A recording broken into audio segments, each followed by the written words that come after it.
वडिलांच्या निधनानंतर त्यांची पेन्शन आणि हक्काची थकीत रक्कम मंजूर करण्यासाठी 20,000 रुपयांच्या लाचेची मागणी करणाऱ्या जिल्हा कोषागार कार्यालयातील 3 कर्मचाऱ्यांना लाचलुचपत प्रतिबंधक विभागाने रंगेहात पकडले.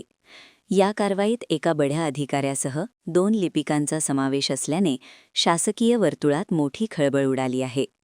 तक्रारदाराचे वडील हे पोलीस दलातून 2022 मध्ये सेवानिवृत्त झाले होते.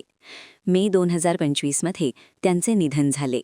वडिलांच्या पश्चात त्यांचे पेन्शन लाभ मिळावेत यासाठी तक्रारदाराने ऑक्टोबर 2025 मध्ये जिल्हा कोषागार कार्यालय बुलढाणा येथे अर्ज केला होता.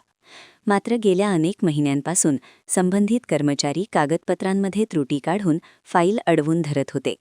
अखेर 26 फेब्रुवारी रोजी ही फाईल मंजूर करण्यासाठी 20,000 रुपयांच्या लाचेची मागणी करण्यात आली. लाच देण्याची इच्छा नसल्याने तक्रारदाराने तातडीने एसीबी केरेक घेतली.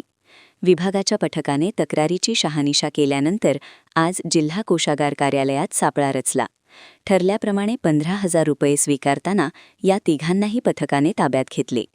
प्रवीण मोंढे, अप्पर कोषागार अधिकारी, विनोद घट्टे, लिपिक, जीवन काळे, लिपिक या तिघांना ताब्यात घेण्यात आले असून त्यांच्यावर भ्रष्टाचार प्रतिबंधक अधिनियम 1988 नुसार बुलढाणा शहर पोलीस स्टेशनमध्ये गुन्हा दाखल करण्याची प्रक्रिया सुरू आहे.